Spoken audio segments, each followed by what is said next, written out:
Hi, I'm Morgan and today I'm going to be talking about what I read in the month of April. I'll try to tell you if I'm going to be talking about anything specific, like if it's a big spoiler I'm about to mention, but in general, this is not a spoiler-free video. Just FYI. The first book I read in April was We Need to Talk About Kevin by Lionel Shriver. I gave this 4 stars. It was a wild ride.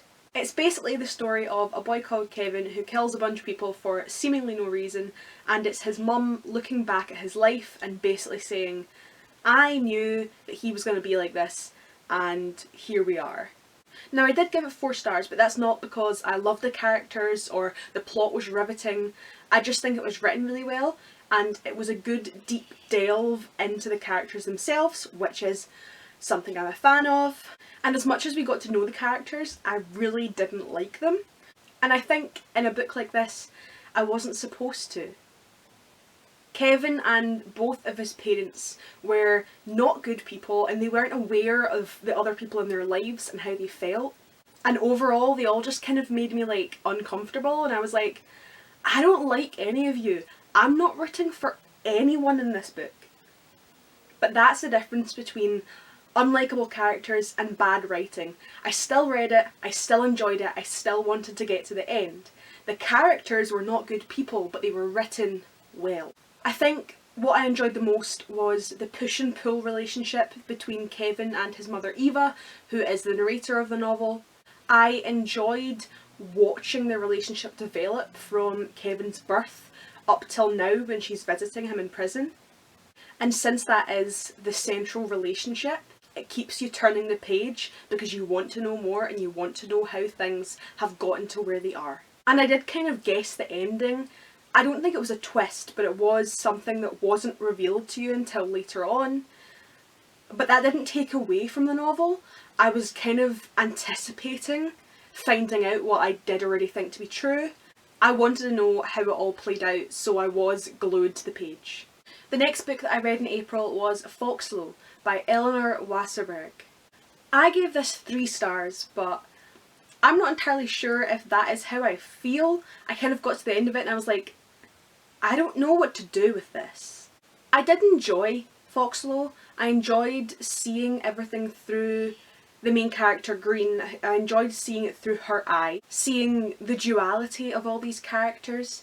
The way they acted towards her and then the way they acted when they didn't think the kids were paying attention. And seeing how the kids were influenced by growing up in this cult-like commune. But I did find myself wanting more. We got to see how Freya's abuse affected Green as a child and then as an adult again, when she's trying to learn how to function in a world that she's never really understood. But we never got to see the outcome of Blue's death. We never got to see how Green struggled with it and struggled to come to terms with everything that happened to her as a child. Especially since after Blue's death, she would have been alone in a world she didn't understand, with no one there to support her. I really would have enjoyed seeing that part of her life.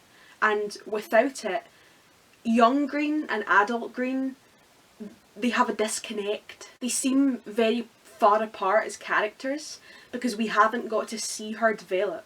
We haven't got to see that tumultuous part of her life that is definitely formed the way she acts as an adult, and her substance abuse and just her general disregard for the world.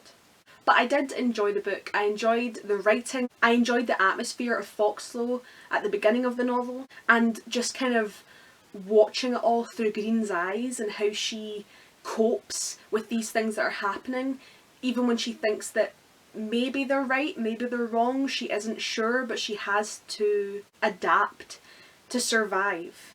I'm also really mad that we never found out where Blue is from, because we know that Green is Freya's biological child, but Blue just kind of shows up.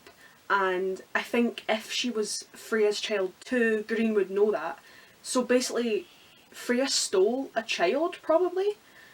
And that's never taught, it's never discussed, it's never touched upon. And I'm like, I want to know that part of the story. I want to know all the bits you've left out.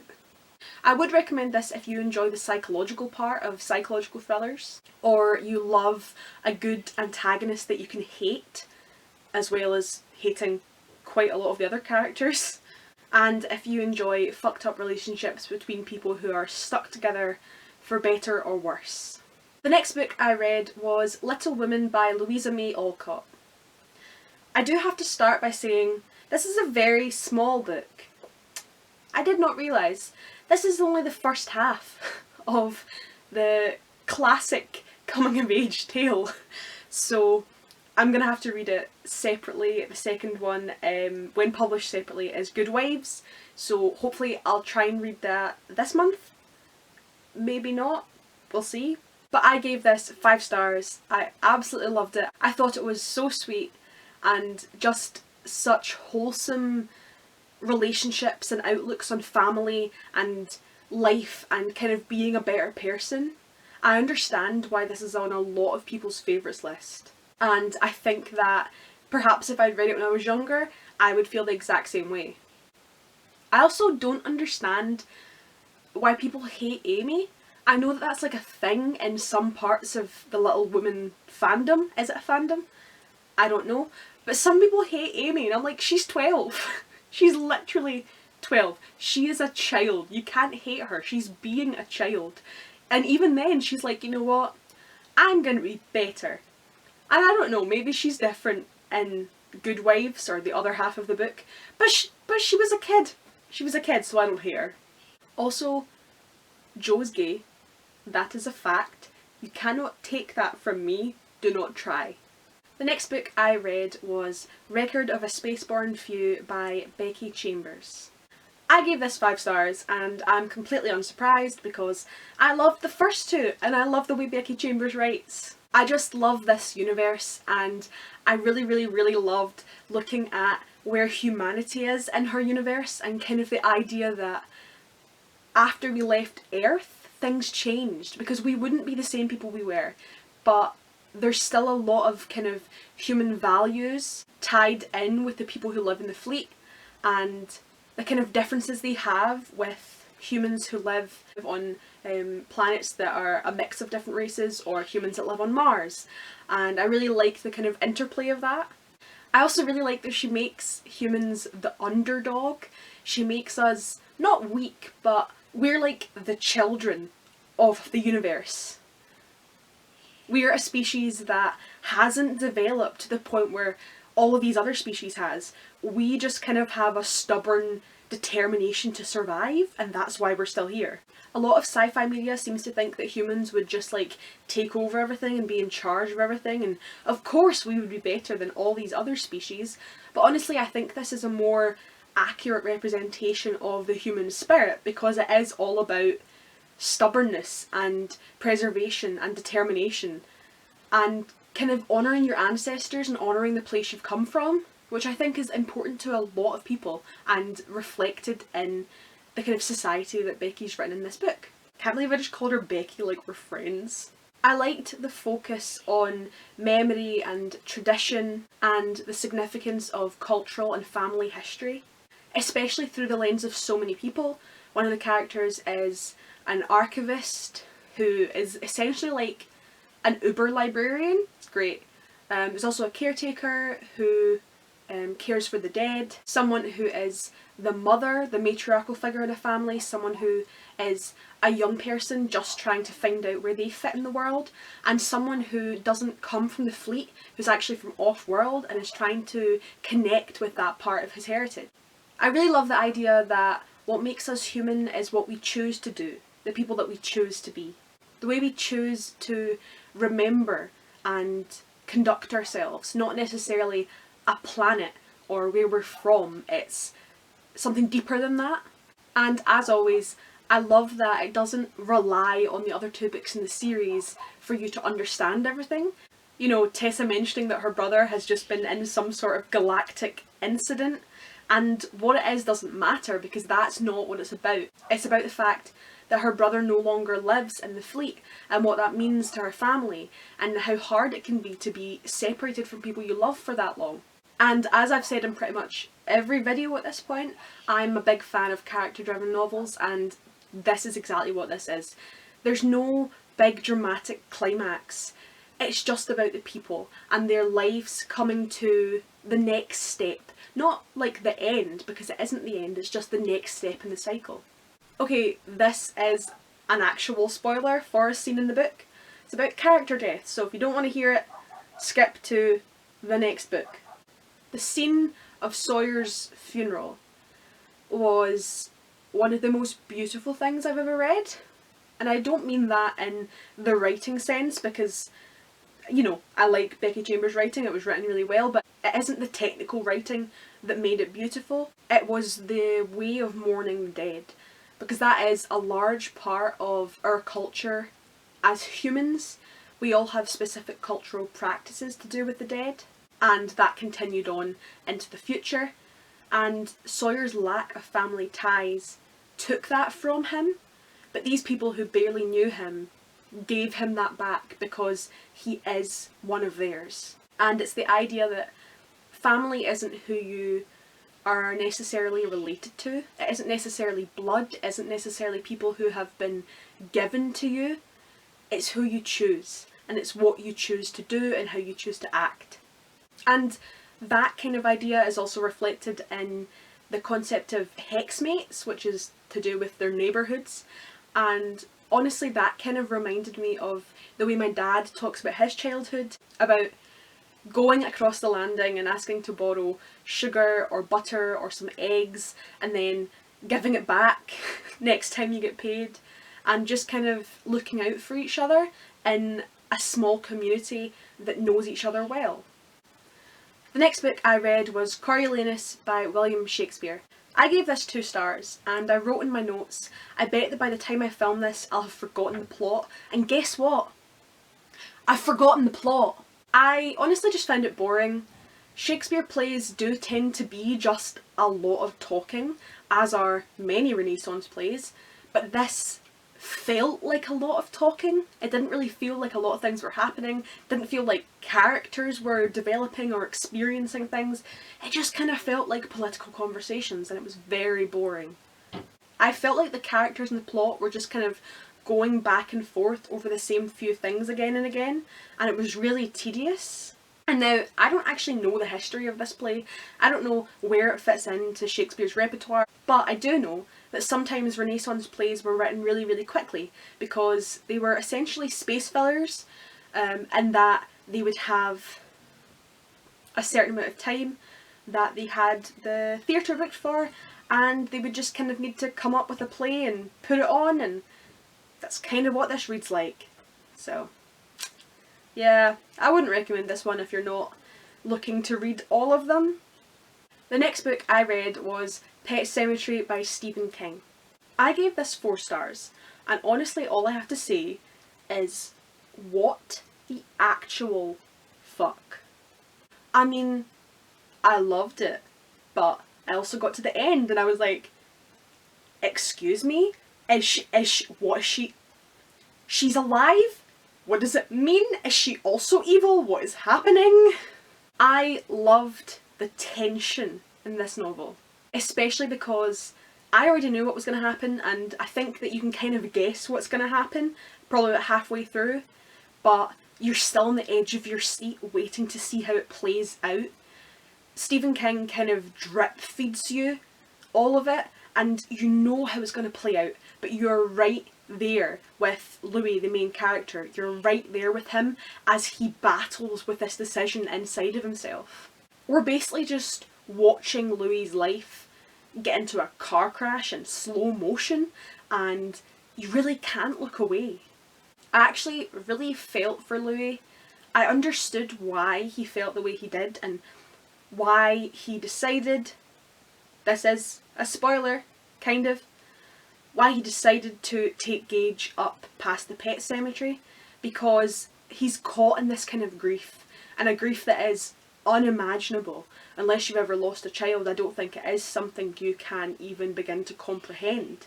The grief of their family is palpable, and it's 100% understandable that his mind goes there. And I really wanted it to work. I wanted Gage to come back to normal, and even though it's really, really hard to explain, and you'd be like, yes, I know we buried my son last week, but look, he's here. I still wanted him to come back and for the family to be happy, even though I knew that was never going to happen. I prefer kind of more closed endings.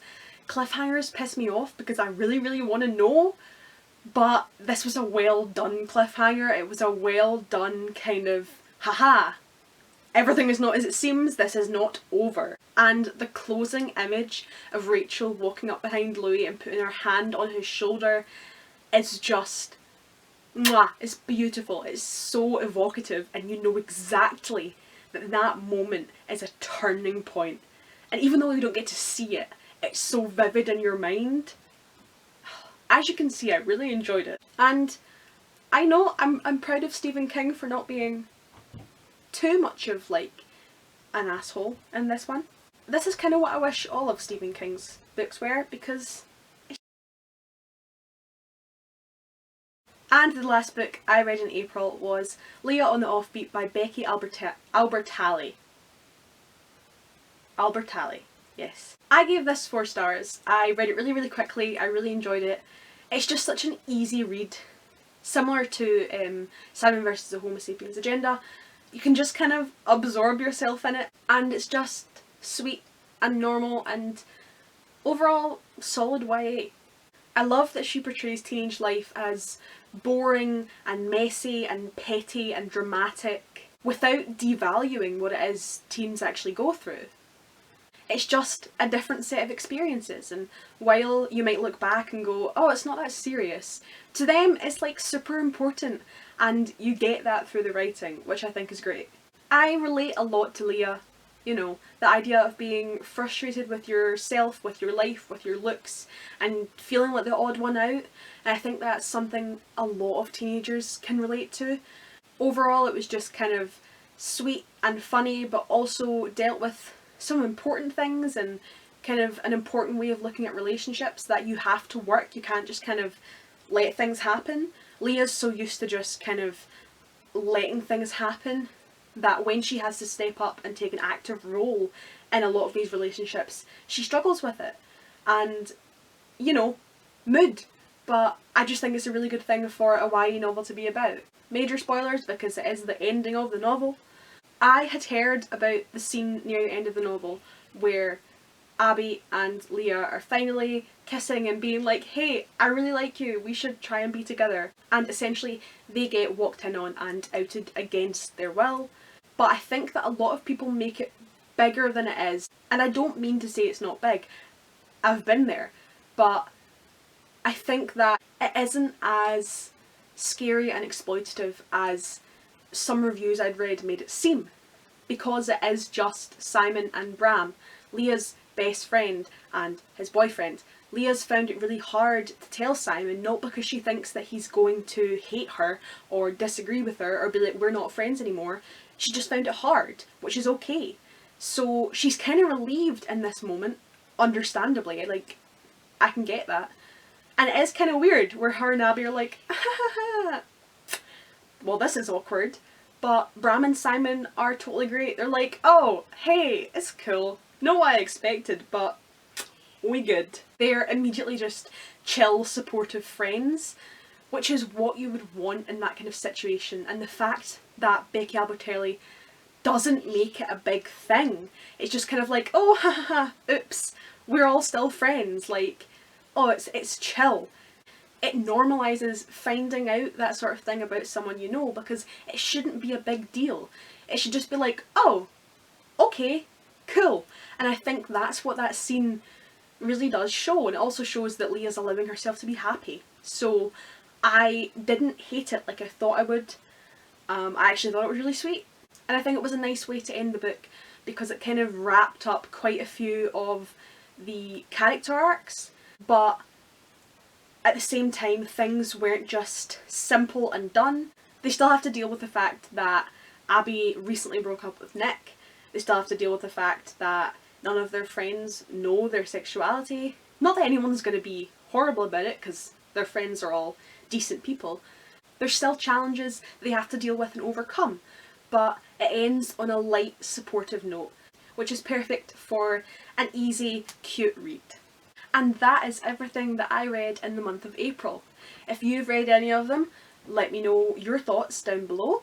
If they're on your TBR, has anything I've said helped or hindered? That too. If you've made it to the end, I would love it if you could like, comment, subscribe. Come check out some more of my content. If you want to talk to me, myself, my socials are down in the description. I keep doing this, but I don't actually know where the bottom of my screen is. I'm kind of a mess. But either way, come say hi. I'm always up for making new friends. Thanks for watching. Bye!